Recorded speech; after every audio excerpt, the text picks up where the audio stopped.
So students, आज हम करने वाले हैं फ्रैक्शंस को कंप्लीट बेसिक मैथमेटिक्स का पोर्शन है जहाँ पे हमें करना क्या होगा, फ्रैक्शंस को कैलकुलेट करना है। तो हमने जो क्वेश्चन करते थे वो एक बेसिक ट्रेडिशनल मेथड होता था। हम नॉर्मल अगर मेथड से करें तो हमें फ्रैक्शंस को कैलकुलेट करने में टाइम लगता है। अगर मैं फ्रैक्शंस में एडिशन या सब्ट्रैक्शन के लिए बोलूँ तो सब्ट्रैक्शन करने में नॉर्मल कुछ टाइम लगता है, लेकिन अगर ये बड़ी वैल्यूज के साथ में आया तो उसे कैसे ईजी वे में और फास्टेस्ट वे में कैलकुलेट कर सकते हैं वो इस वीडियो के अंदर हम देखेंगे। ठीक है, तो स्टार्ट करते हैं। यहाँ पर सबसे पहला हमारे पास जो नॉर्मल मेथड होता है, अगर मैं कैलकुलेट करने को बोलूँ तो अगर मैंने यहाँ पर कहा 1 - 1/3, तो हम नॉर्मली यही करते हैं कि 3 को 1 से मल्टीप्लाई करेंगे, 3 - 1 डिवाइड बाय 3 एंड आंसर में हमें क्या मिल जाएगा 2/3।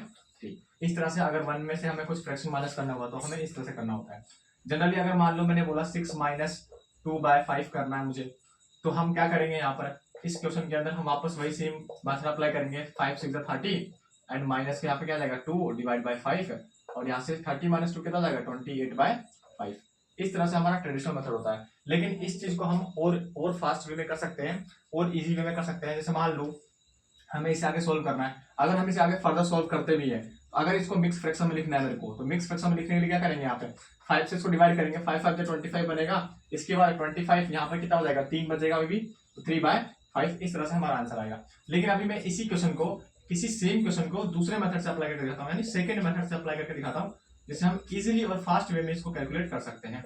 और ये मैं इसलिए करा रहा हूँ, अभी ये नॉर्मल क्वेश्चन है, अभी अगर कोई बड़ी डिजिट आ गई तब वहां पर कैलकुलेट करना हमारे लिए थोड़ा मुश्किल पड़ जाता है और काफी टाइम कंज्यूमिंग भी होता है। तो हमें इस चीज से बचने के लिए हमें क्या करना होगा, जैसे मान लो 6 - 2/5 है, तो मैं इस 6 को क्या लिख सकता हूँ, 5 + 1 लिख सकता हूँ। बिल्कुल 5 + 1 क्या होगा 6 ही होगा। मैंने 6 को बस इसको ब्रेक किया है, टुकड़ों में डाला है, तो 5 + 1 हो गया। इसके बाद माइनस क्या है 2/5, तो देन 2/5 इसको लिख दोगे। अब देखो यहाँ पे जो ये वाला पार्ट है ना 1/5 वाला, 1 - 2/5, ये हम इजीली कैलकुलेट कर सकते हैं। जैसा मैंने अभी यहाँ दिखाया, अगर 1 में से हमें कोई फ्रैक्शन माइनस करना होता है तो डायरेक्ट हम इसको मल्टीप्लाई करते हैं, देन इसको माइनस करके लिख देते हैं यहाँ पे। तो हमारे पास यहाँ पे इसको मैंने जब डिवाइड किया तो दो पार्ट में आ गया, एक 5 और 1 - 2/5।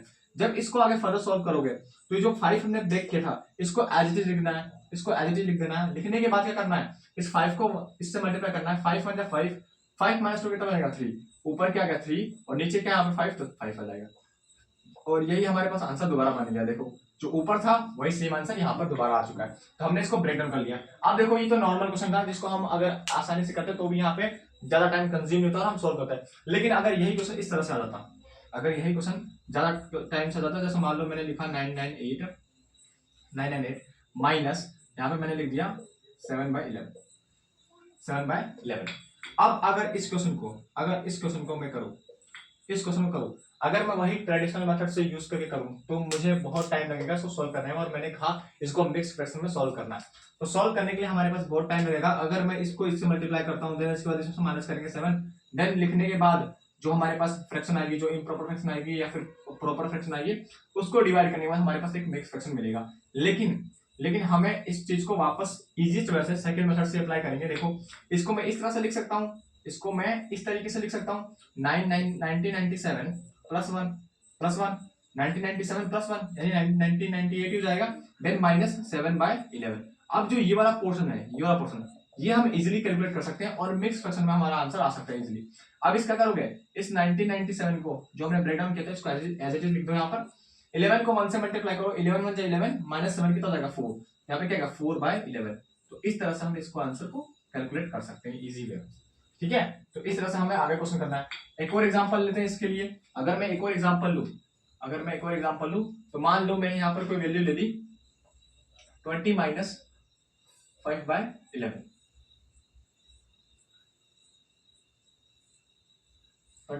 - 5/11 इस तरह से। तो अगर मान लो इसको सोल्व करना है तो वापस से वही काम करोगे। सेम काम करने के लिए क्या करोगे, इस 20 को ब्रेक डाउन करोगे 19 + 1 के फॉर्म में, देन माइनस 5/11। अगर इसको सोल्व करेंगे, इस 1/5 ये वाला अलग पार्ट हो गया, ये 19 आ गया, देन फ्रैक्शन में लिखने के लिए 19 को एज इट इज लिख दोगे। 11 - 1 11 × 11 -5 कितना हो जाएगा, 11 में से 5 गया 6, 6/11। तो इस तरह से हमारा ये आंसर भी इजीली कैलकुलेट हो गया। तो इस तरह से हमें क्या करना है, फ्रैक्शन को इजीली कैलकुलेट कर सकते हैं और वो भी इजीएस्ट वे में, फास्ट कैलकुलेशन के साथ में। इसके अलावा अब हमें करना क्या है, अगर मान लो जो ये फ्रैक्शन था हमारे पास, अगर ये प्रॉपर फ्रैक्शन में हमारे पास माइनस सब्ट्रैक्शन दे रहा है, अगर इसी में से किसी इंटीजर में से हमें क्या माइनस करना हो, मिक्स्ड फ्रैक्शन माइनस करना हो, मिक्स्ड फ्रैक्शन माइनस करना हो, तब किस तरह से करेंगे वो बता रहा हूं, ठीक है। अभी ये समझ में आ गया। इसके बाद देखो अभी हमें क्या माइनस करना है उसका अप्रोच बता रहा हूं। अगर हमारे पास मिक्स्ड फ्रैक्शन होता है तो हमारा ट्रेडिशनल मेथड किस तरह से काम करता है और हमारा फास्ट वे किस तरह से वर्क करेगा। तो यहाँ पर देखो, यहाँ पर मान लो मैंने लिखा 20 माइनस 3 4/5, ठीक है। ये कोई एग्जांपल लिया मैंने। जब हम इसको सॉल्व करेंगे, तो किस तरह से आएगा यहाँ पे, यहाँ पे सॉल्व करेंगे तो देखो यहाँ पे अगर हम नॉर्मल मेथड यूज करें तो क्या आएगा, 20 माइनस 5 से 15, 15 प्लस 4 कितना आएगा, 19/5, ये आ जाएगा 19/5, ठीक है। इस तरीके से। लेकिन यहाँ पर जो फ्रैक्शन बन रहा है किस तरह से बन रहा है, 19/5 है, ऊपर बड़ी डिजिट है, नीचे छोटी डिजिट है, तो इस तरह से हमारा फ्रैक्शन वर्क नहीं करेगा। इसके लिए मेरे को एग्जांपल सेकंड दूसरा चेंज करना पड़ेगा। तो यहाँ पर किस तरह से एग्जांपल आ सकता है, यहाँ पे 20 माइनस 3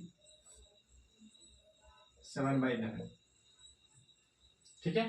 तो अगर इस तरह से एग्जांपल ले रहे तो यहाँ पे क्या करना पड़ेगा, यहाँ से करेंगे 11 3 33 और 33 में 7 ऐड करेंगे 40, क्या कितना आएगा 40, यानी 20 माइनस 40/11। देन इसको फर्दर सॉल्व करेंगे तो हमारे पास क्या आ जाएगा, यहाँ पे एक आंसर आएगा। 20 को 11 से मल्टीप्लाई करेंगे, बाद 40 को माइनस करके यहाँ से डिवाइड करेंगे तो हमारे पास कोई एक मिक्स फ्रैक्शन यहाँ पर ऑप्शन हो जाएगी, ठीक है। तो इस तरह से हमें सॉल्व करना होता है। लेकिन हमें करना क्या होगा, यहाँ से देखो, यहाँ से करना क्या होगा, यहाँ पर 20 है, यहाँ 3 है, यहाँ पर 7/11 है। तो हमें करना क्या, सिंपल, यहाँ पर 20 लिख रखा है, इस 20 को भी हम किस तरह से लिख सकते हैं, यहाँ पे देखो 3 है, यहाँ पे 3 है, 3 में 1 ऐड करो, 3 में 1 ऐड करो 4, और इस 4 को इससे माइनस कर दो, कितना आएगा 16। फिर 11 में से 7 क्या कर दोगे, माइनस कर दो, 11 में से 7 कितना आएगा 3। तो हमारे पास जो आंसर आएगा क्या आएगा 16, और यहाँ पे 11 में से 7 गया तो 4 बाय यहाँ पे कितना बचेगा 11, 4/11, और ये हमारा आंसर हो जाएगा इस तरह से कंप्लीट करने के बाद। तो यहाँ सॉल्व करने के बाद हमारे पास जो मिक्स फ्रैक्शन आएगा वो इसी फॉर्म में आएगी। हमें वापस करना क्या है, मैं एक बार और एग्जांपल लेके समझा दे रहा हूँ।